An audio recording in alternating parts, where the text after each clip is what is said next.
उसके कहने की कोई आग से झुलस रहे इंसान के शरीर पर पानी डाल पाता है तो जमीन पर गिर जाता है। लोग उसे तुरंत पास के एक अस्पताल में ले जाते हैं, पर वहाँ वो 95% शरीर जलने की वजह से उसकी मौत हो जाती है। अभी आपने जिस लड़के को आग से झुलसते देखा वो ऋषभ, जो एक मल्टीनेशनल कंपनी में काम किया करता था। ऋषभ की नई नई शादी हुई थी और उसकी बीवी का नाम एवलीन था, जिससे वो बहुत प्यार करता था। ऋषभ एक कंप्लीट फैमिली मैन होने के साथ साथ अपने ऑफिस का बेस्ट एम्प्लॉय भी था और उसके अपने ऑफिस और बाहर सबके साथ अच्छे रिलेशन थे। उसका कोई दुश्मन नहीं था, सारे के सारे उसके दोस्त। तो आखिर फिर वो कौन था जिसने ऋषभ की हत्या की, और वो भी इतनी बेरहमी से? दरअसल ऋषभ के मोहल्ले में बड़े बैकग्राउंड के लोग रहते थे जिनकी पहुंच बहुत ऊंची थी। वही के इंसान लोग गुंडे मवाली टाइप के बाहर आया करते थे। वो लड़के अक्सर आती जाती लड़कियों को छेड़ा करते थे, पर अमीर घर और स्ट्रॉन्ग बैकग्राउंड होने की वजह से उन्हें कोई कुछ नहीं कहता। एक दिन ऋषभ की बीवी शाम सब्जियां लेने मार्केट निकली तो उन गुंडों की नजर उस पर पड़ी, जिसके बाद वो एवलीन की सुंदरता को देख उसे छेड़ने लगे और एवलीन उन्हें बिना कुछ बोले वहां से तुरंत घर आ गई। ये बात उसने ऋषभ को नहीं बताई क्योंकि वो उसे खामखा टेंशन नहीं देना चाहती थी, जिसकी वजह से ऐसा उसके साथ कई दिनों तक चलता था। वो गुंडे लगातार उसे छेड़ते थे और वो उनकी इस हरकतों को इग्नोर कर घर आ जाया करती थी। एक शाम एवलीन हर दिन की तरह मार्केट खरीदारी करने के लिए निकली। तभी उस दिन ऋषभ ऑफिस से घर जल्दी आ गया और उसने ये सब देख लिया, जिसके बाद उसने गुंडों से लड़ाई कर ली। अगले ही दिन गुंडों ने ऋषभ को चलाकर मार डाला और वहां खड़े लोग बस तमाशा देखते रहे। लोगों ने पुलिस को इस बारे में इन्फॉर्म कर दिया।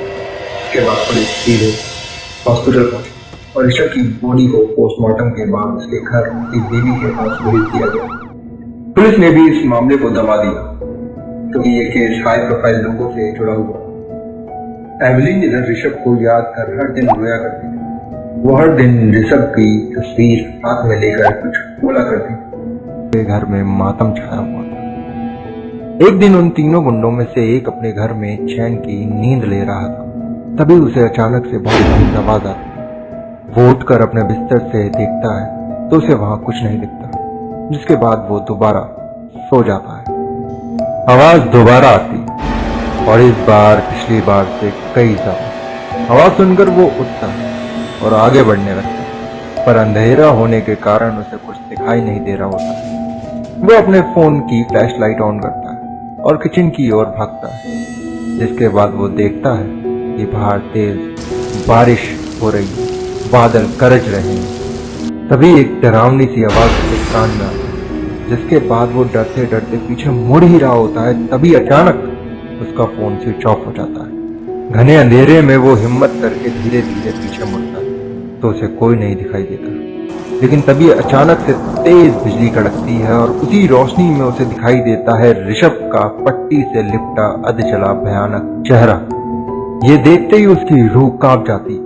वो इससे पहले कुछ कर पाता, ऋषभ अपनी शक्तियों से उसके पूरे शरीर को आग लगा देता है, जिसके बाद वो ठीक वैसे ही तड़प तड़प के मरता है जैसे ऋषभ को उन तीनों ने मिलकर मारा था।